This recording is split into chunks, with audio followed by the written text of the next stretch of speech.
Capítulo 5. ¿Por qué los pastores evangélicos pueden casarse? La Biblia indica claramente, tanto en el Antiguo como en el Nuevo Testamento, que el matrimonio no está prohibido para quienes quieren agradar a Dios, ni siquiera para quienes quieren servir a Dios a tiempo completo. El Nuevo Testamento lo dice con claridad cuando establece los requisitos para los oficiales de la Iglesia. Es necesario, pues, que no se le pueda reprochar nada al obispo. Marido de una sola mujer. Un hombre que sepa dirigir su propia casa y cuyos hijos le obedecen y respetan, 1 Timoteo 3, 2-4. Esta es la misma regla que se da a los diáconos deben ser hombres casados una vez solamente, hombres que sepan dirigir a sus hijos y su propia casa, 3:12. Los sacerdotes del Antiguo Testamento también tenían libertad para casarse, y por lo general se casaban, al igual que los líderes de la Iglesia del Nuevo Testamento. Además, aunque Dios condena severamente toda relación sexual entre personas que no están casadas entre sí, Él explica que el contacto sexual entre personas casadas no es pecado. Más bien, Él ordena a cada persona en la unión matrimonial que se dé a sí mismo, o a sí misma, al cónyuge. Cuidado con las relaciones fuera del matrimonio. Que cada uno, pues, tenga su esposa y cada mujer su marido. El marido cumpla con sus deberes de esposo y también la esposa. La esposa no dispone de su propio cuerpo, el marido dispone de él. Del mismo modo, el marido no dispone de su propio cuerpo, la esposa dispone de él. No se nieguen el derecho del uno al otro, sino cuando lo decidan de común acuerdo, por cierto tiempo, con el fin de dedicarse más a la oración, pero después vuelvan a juntarse, 1 Corintios 7, 1-5. Este pasaje explica claramente que la falta de deseo en algún momento, o aún la idea de que el sexo es pecado, no es razón suficiente para que una persona casada prive a su esposo o a su esposa.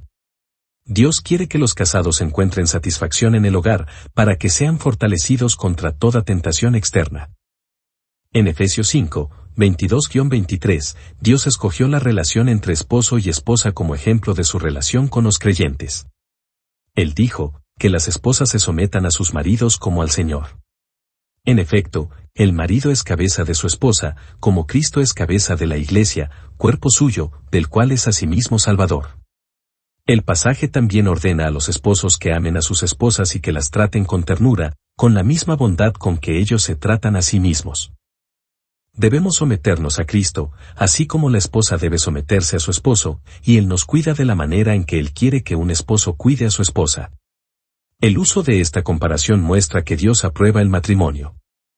Es cierto que la persona soltera tiene mayor libertad para hacer la obra de Dios, y la Biblia lo dice claramente, pero pone esta afirmación en equilibrio con la enseñanza de 1 Corintios 7:9, pero, si no pueden dominarse, que se casen, porque más vale casarse que estar ardiendo.